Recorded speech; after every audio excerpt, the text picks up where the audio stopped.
In Montauk, New York, Maddie rushes out of her house when she sees her ex Gary use his tow truck to take away her car. It turns out the vehicle is getting repossessed because she owes property taxes on the home she inherited from her mother, and her sources of income are only bartending and Uber driving. Without the car, there are even fewer chances of paying that debt. Gary is mad at Maddie because she ghosted him, but Maddie still tries to flirt with him and says she's been thinking about him all this time. At first Gary seems to believe her, but then Maddie's late night guest comes out of the house too. Maddie tries to pretend he's a cousin, but the guy begins getting affectionate, so Gary leaves with the car. Now Maddie has no choice but to rollerblade to work. On her way there, she sees Gary's tow truck parked nearby while Gary is inside a store getting food. She immediately uses the chance to unfasten her car from the truck and tries to drive away, but she forgets about the extra hook and now she's stuck there for Gary to see. When he comes out, he lifts the hook and calls the police. Moments later, Maddie is bailed out by a friend and rushes to work. At the bar, a guy tries to ask for a drink minutes before they're properly open, so Maddie ends up arguing with him to the point where the manager scolds her and sends her to do something else. While folding napkins, Maddie rants about her situation to her pregnant friend Sarah and her husband Jim. At that moment, Sarah finds an unusual Craigslist post. Two helicopter parents are looking for a woman in her early 20s to date their introverted 19-year-old son for the whole summer, and the payment would be a Buick Regal car. Maddie decides to apply even if she's older. The next day, Maddie rollerblades to the family's house, which takes extra effort because she has to make her way up an elevated road and a set of stairs. The Beckers ask some basic questions, and when they learn that Maddie is 32, they hesitate to hire her. However, Maddie quickly makes up a speech, saying that if the ad was still up is because all the other young girls failed them. So what they need is someone mature enough that will help their son gain experience in dating and guide him to become a proper man. The Beckers like the idea and explain the situation. Their son Percy is a 19-year-old introvert, the socially shy kind that doesn't talk to anyone unless it's online. He doesn't drink, doesn't smoke, and doesn't go to parties. The parents are worried that he is missing out on the teenage experience, and they want him to have fun, learn how to date, and build up his confidence before he goes off to Princeton. Maddie gets the job, but before she leaves the parents tell her that Percy mustn't know the truth. She must keep it natural to make him feel better about himself.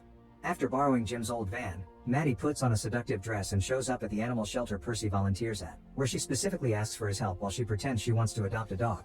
Percy shows her a dog named Milo while Maddie keeps flirting and throwing lots of innuendo to no avail.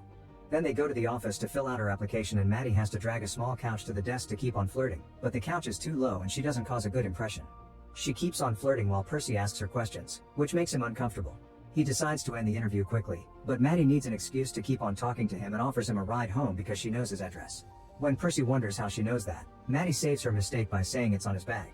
At that moment Percy's coworker Crispin comes to see what's going on, and Percy takes the chance to say he's leaving early.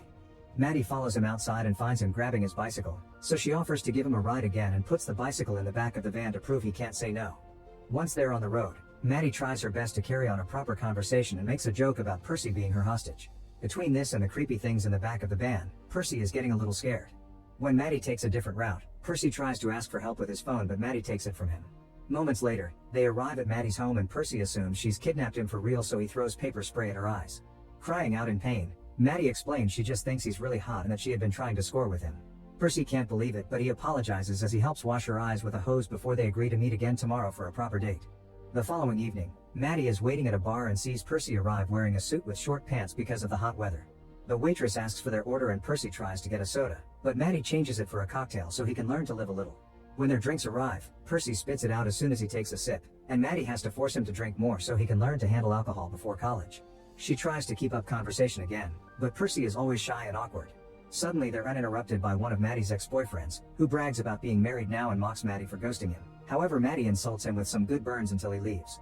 Afterward, Maddie and Percy go for a walk on the beach. Maddie asks Percy to go skinny dipping with him, but Percy refuses and an argument ensues. To distract him, Maddie starts undressing slowly to let him take a good look before she jumps into the water. Not wanting to be left behind, Percy soon joins her, and Maddie wraps her arms around him to try to get him in the mood. Suddenly a group of drunk teenagers appear on the beach and make fun of them before stealing their clothes. Maddie yells at them, and when the teens don't listen, she comes out of the water naked to throw sand at their faces and start beating them up. The teens defend themselves and Maddie gets kicked in her delicate area but she recovers quickly and body slams a guy, scaring the group into leaving. Then Maddie goes back to Percy, but he disapproves of Maddie's use of violence, which angers Maddie as she points out that it was self-defense and that Percy needs to learn how to stand up for himself. She also tries to get busy with him, but Percy explains he can't do it with strangers. He needs to have a connection first, especially for his first time. Annoyed and frustrated, Maddie leaves the water and dresses up before getting in the car, bringing Percy's things with her. A naked Percy follows her and demands to have his clothes and phone back, but Maddie only gives him his clothes before starting to back off. Desperate, a naked Percy jumps on the hood of her car and keeps asking for his phone, but Maddie doesn't care and begins driving with Percy still on the hood. When they make it to the road, their shenanigans get the attention of the cops, and Maddie worries about potentially losing her license. In order to lose the police, she dangerously drives past the incoming train. Afterward, the duo goes to Maddie's house, where she begins a dance for Percy. When Maddie asks Percy to hit her rear, he doesn't know how and ends up kicking her. Next, Maddie tries to dance on his lap, but Percy complains about the weight on his thigh, so Maddie switches their positions, moving him like a baby on her lap instead. Then Maddie asks again if he wants to get down to business, and when Percy begins explaining he wants to but he's too nervous because of his lack of experience, he suddenly begins feeling itchy. Maddie raises his shirt and discovers he's got a rash caused by his anxiety, but she doesn't judge. She immediately grabs some cream and helps him out. Feeling comforted, Percy opens up about how he dislikes being socially awkward because he's never made friends unless it's online or his former nanny. Maddie returns the favor and tells him how she's lived in this house her whole life to take care of her sick mom. Her dad wasn't around because he had a family in the city and her mother had only been a fling. After sharing such a sweet moment, they agree to start dating before getting intimate. The next few days, Maddie and Percy begin spending lots of time together. They walk Milo and other dogs from the shelter, play laser tag, and win lots of things at the arcade, where they tease a kid until they get kicked out. They have lots of fun together, and Percy starts becoming more comfortable around Maddie. At the arcade, he spent his tickets on a beer hat for her and also gets a finger trap that he tricks her into using with him. Maddie freaks out, but Percy is patient and teaches him how to get out of it. They start chatting and they learn more about each other, like the fact neither of them went to their proms.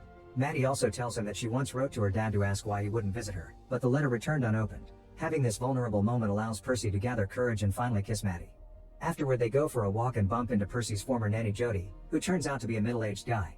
Jody notices they want a frisbee at the arcade and throws it for Percy to go pick it up. Once Percy is far from them, Jody asks what Maddie's intentions are with Percy, accusing her of wanting the family's money.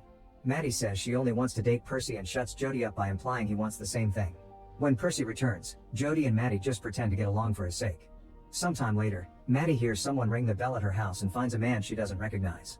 It turns out they went to school together, and the guy acts as if they were super close, but Maddie barely remembers him. Soon the truth comes out. The guy is there for the house, but Maddie still refuses to give it up and kicks the guy out, ignoring his legal threats. Later that night, Percy picks Maddie up in a limousine so they could go to a fancy dinner they've planned as a way to have their own prom. In the car, they even exchange flowers. Once they make it to the restaurant, they have a good time chatting and laughing. Percy shares that he didn't want anyone at school to notice him because if they didn't notice him, then they couldn't make fun of him, so Maddie comforts him by saying that they should see how great he really is. Then Maddie notices a piano and convinces a very nervous Percy to play it. He turns out to be quite good and he signs along to his playing, choosing She's a Man-Eater by Hall & Oates as a tribute to Maddie. The people in the restaurant love it and everyone claps while he returns to the table, where Maddie can't stop telling him how talented he is. Their chat is suddenly interrupted by Natalie, a family acquaintance that will also attend Princeton. Natalie and Percy start chatting very casually and Maddie immediately gets jealous, often trying to get Natalie to leave. It doesn't work and Natalie invites Percy to a party for future Princeton students. Maddie tries to say no, but Percy tells her he'll keep it in mind. After Natalie leaves, Percy brings up the subject of his college plans and how they could see each other on the weekends, but Maddie explains she doesn't do long distance. For her, this is a summer fling that will end when Percy leaves. Hurt, Percy storms out and Maddie immediately follows him into the limousine, but they awkwardly sit very far from each other and Percy begins getting drunk, which is a first for him. Suddenly Maddie notices they're going in a weird direction and Percy explains they're going to Natalie's party. It was Maddie who told him to hang out with school friends more, so if she doesn't want to attend, she shouldn't come. The limousine stops and Percy rushes into the party, dropping his flower in the way. After some hesitation, Maddie follows him inside only to lose him in the crowd. Maddie starts asking around for Percy, but all the youngsters judge her for being a grown woman trying to fit in with the teens and whenever she responds rudely, they threaten with recording her for social media. Eventually 2 girls inform her that Percy went to a room with Natalie. Worried that Percy may be having his first time with someone else, Maddie rushes upstairs and begins checking every room, getting disappointed that the new generation wasn't doing the dirty. At last she finds a locked room and since nobody answers when she knocks, she runs and throws her full body against the door to break it down. Natalie and Percy are together and half undressed, but Natalie swears that nothing happened because Percy is drunk. He also confesses he took something. Maddie immediately takes Percy to the bathroom and forces him to throw up everything, but it turns out he only took medicine for his hangover, not anything illegal. At that moment the party host arrives with his parents, who begin arguing with Maddie because she's an adult in a teen party. Percy won't let anyone insult Maddie and tries to punch the father, but the guy dodges and he ends up punching Maddie on the neck instead. The couple leaves the party, and in the limo, Percy lies his head on Maddie's lap so she can comfort him while he apologizes for accidentally hitting her. Then he admits he's ready for her and takes out some protection, but while Maddie teaches him to open it, he suddenly confesses he loves her. Maddie feels uncomfortable and points out that Percy is drunk so they shouldn't do anything tonight. Percy can see her point and goes back to resting his head on her lap for the rest of the ride. The next day, Percy wakes up in such a good mood that his parents can't help commenting on it. Percy says he finally wants to get his own driving license so he can drive his girlfriend around, and his parents are incredibly happy to see him coming out of his shell. However, the happiness instantly disappears when Percy tells them he isn't going to Princeton because he wants to stay in Montauk with Maddie. The Beckers tell Percy to wait for them in the car, and once he's gone, they call Maddie, who informs them that she wants to cancel the deal because Percy is getting too attached. The parents agree and tell her that she still gets the car because she did bring Percy out of his shell, but the last thing she needs to do before breaking up is to convince him to go to Princeton. While Maddie accepts, Percy is fooling around with the technology in the car and accidentally connects to the phone, which causes him to hear the last bit of the conversation, and his heart breaks by learning Maddie had only been paid to be with him. After thinking about it, Percy invites Maddie to lunch without his parents' knowledge, and the Beckers are shocked when Maddie shows up at their door. During the meal, Percy tries to make his parents and Maddie have a conversation, pushing for questions that will reveal their secret, but Maddie and the Beckers try their best to play along. Suddenly Percy gets a call and goes outside to meet with Crispin, who helps him destroy the Buick. It's a very sturdy car though, and not even hitting it with a rock works, so Percy drives it into the forest to crash it against a tree. Then the tree falls on top of the car, finishing the job. When he returns to the house, Percy goes straight to his room, so Maddie follows him to check on him. Percy tries to kiss her, but Maddie rejects him with the excuse his parents could hear them, so instead he tries to get the truth out of her. Maddie continues to lie, and to distract him from the subject, she agrees to get frisky with him, only for Percy to be done in seconds. Afterward, Percy admits he knows about Maddie's deal with his parents. Maddie apologizes and says it was real for her, but when he ignores her pleas, Maddie gets angry. She points out he'll never understand what poor people have to do to survive, but Percy responds by saying she's wasting her life in that house waiting for her dad to apologize, causing her to leave very upset. Sometime later, Percy confronts his parents and asks them to stop doing everything for him and to let him fail or succeed on his own. The breakup is hard on him though, and he goes back to being an introvert that stays in his room playing video games. Meanwhile, Maddie still receives the damaged car, which she begins using for her Uber driving job. Clients are often wary when they see her arrive, but she forces them into the car anyway. By working hard in the bar and driving, Maddie eventually saves enough money to pay her debts. She goes out to celebrate with Sarah and Jim, who have big news. They are moving to Florida because they can't afford to buy their own place in Montauk. Maddie is shocked that they're leaving, but Sarah tells her that she's even more shocked that Maddie is staying despite how unhappy she seems to be here. To prove she's actually doing well, Maddie takes a guy home, but she suddenly finds herself trying to know him better instead of getting frisky with him because she wants a connection. The guy finds Percy's finger trap and tricks Maddie into using it, but instead of his finger, he uses his banana, so Maddie kicks him out. The next morning, Maddie finds the letter and realizes that she needs to move on. She burns the letter, fixes the car, apologizes to Gary with a hug, and then decides to sell her house, but with a catch.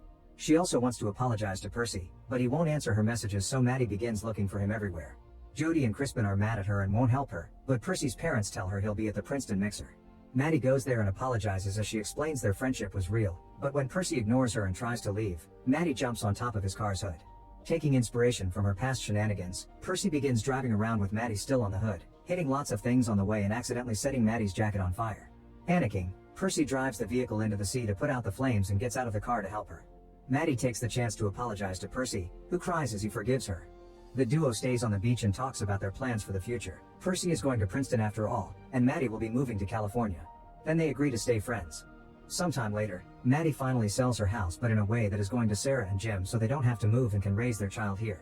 Percy says goodbye to his parents and leaves the house to find Maddie offering him a ride to Princeton on her way to California. She also reveals that she's adopted Milo, and the three of them get together in the car to start a new life.